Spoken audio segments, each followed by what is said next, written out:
Hi Pegasus class, Miss Saul here.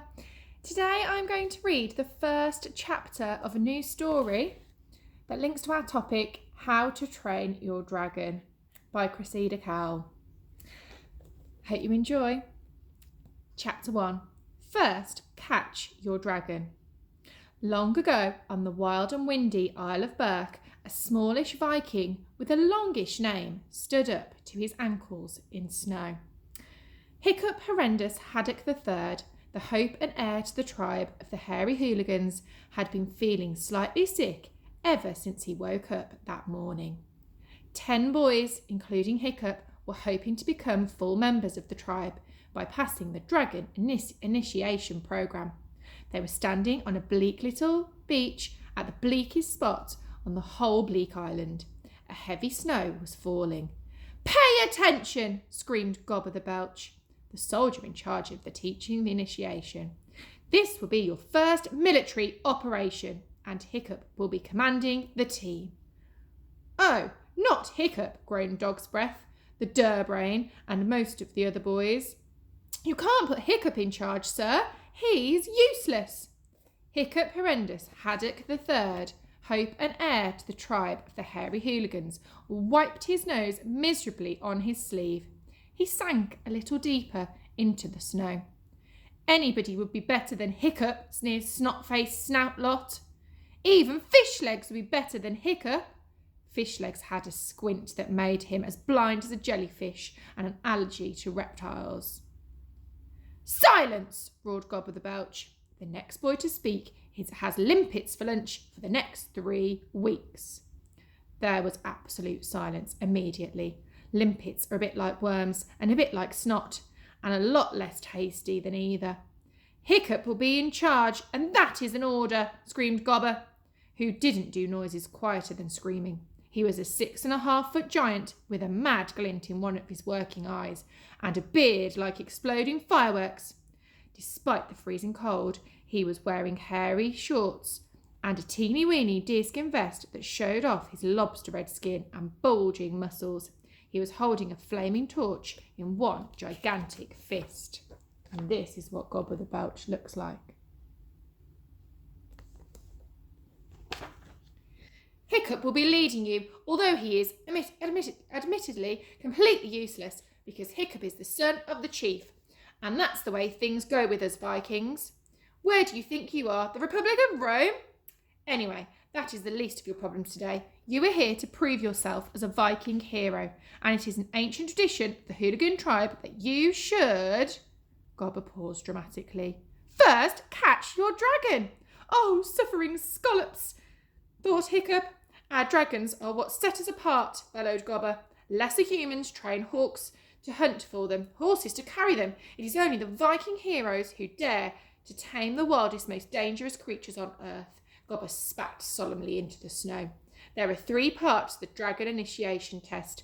The first and most dangerous part is a test of your courage and skill at burglary. If you wish to enter the Hairy Hooligan tribe, you must first catch your dragon. And that is why," continued Gobber at full volume, "I have brought you to this scenic spot. Take a look at Wild Dragon Cliff itself." The 10 boys tipped their heads backwards. The cliff loomed dizzyingly high above them, black and sinister. In summer you could barely even see the cliff as dragons of all shapes and sizes swarmed over it, snapping and biting and sending up a cacophony of noise that could only be heard all over Berk. But in winter, the dragons were hibernating and the cliff fell silent, except for the ominous low rumble of their snores. Hiccup could feel the vibrations through his sandals. "Now," said Gobber, "do you notice those 4 caves about halfway up the cliff, grouped roughly in the shape of a skull?" The boys nodded. "Inside the cave, that would be the right eye of the skull, is their dragon nursery where they are at this very moment. 3,000 young dragons having their last few weeks of winter sleep."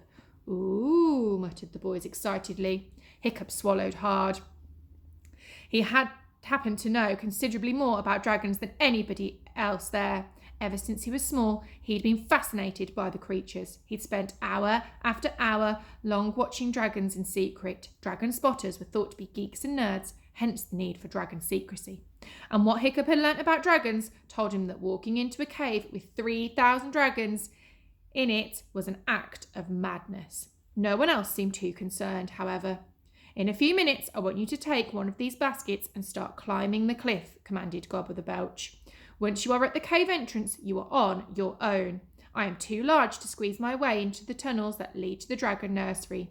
You will enter the cave quietly, and that means you too, Warty Hog, unless you want to be the first to become a spring meal for the 3,000 hungry dragons. Ha ha ha! Gobber laughed heartily at his little joke. Then continued, dragons this size are normally fairly harmless to man, but in these numbers they will set upon you like piranhas. There'd be nothing left of you, even you, Fatso Warty Hog, just a pile of bones and your helmet. So you will walk quietly through the cave, and each boy will steal one sleeping dragon. Lift the dragon gently from the rock and place it into your basket. Any questions so far? Nobody had any questions. In the unlikely event that you do wake up the dragons, and you would have to be idiotically stupid to do so, run like thunder for the entrance to the cave. Dragons do not like cold weather, and the snow will probably stop them in their tracks. Here is the dragon basket they should put them into. Probably, thought Hiccup. Oh, well, that's reassuring. I suggest that you spend a little time choosing your dragon. It is important to get the correct size. This would be the dragon that hunts fish for you and pulls down deer for you. You will catch the dragon that will carry you into battle later on when you are much older and a warrior of the tribe. But nonetheless, you want an impressive animal. So a rough guide would be choose the biggest creature that will fit into your basket. Don't linger for too long in there. Linger, thought Hiccup, in a cave full of 3,000 sleeping dragons? I need not tell you, Gobber continued cheerfully, that if you return to this spot without a dragon, it is hardly worth coming back at all. Anybody who fails this task will be put into immediate exile. The Hairy Hooligan tribe has no use for failures. Only the strongest can belong. Unhappily, Hiccup looked round at the distant horizon. Nothing but snow and sea as far as the eye could see. Exile didn't look too promising either. Right, said Gobber briskly. Each boy take a basket and put their dragon in, and we'll get going. The boys rushed to get their baskets, chattering happily and excitedly. I'm going to get one of those monstrous nightmare ones with the extra extendable claws. They're really scary, boasted Snoutalot. Oh, shut up, Snoutalot. You can't, said Speedy Fist. Only Hiccup can have a monstrous nightmare. You have to be son of a chief. Hiccup's father was Streak the Vast, the fearsome chief of the Hairy Hooligan tribe. Hiccup, sneered Snoutalot. If he's as useless as he is at Bashyball, we'll be lucky if he even gets one of the basic browns. The basic brown was the most common type of dragon, a serviceable beast, but without much glamour.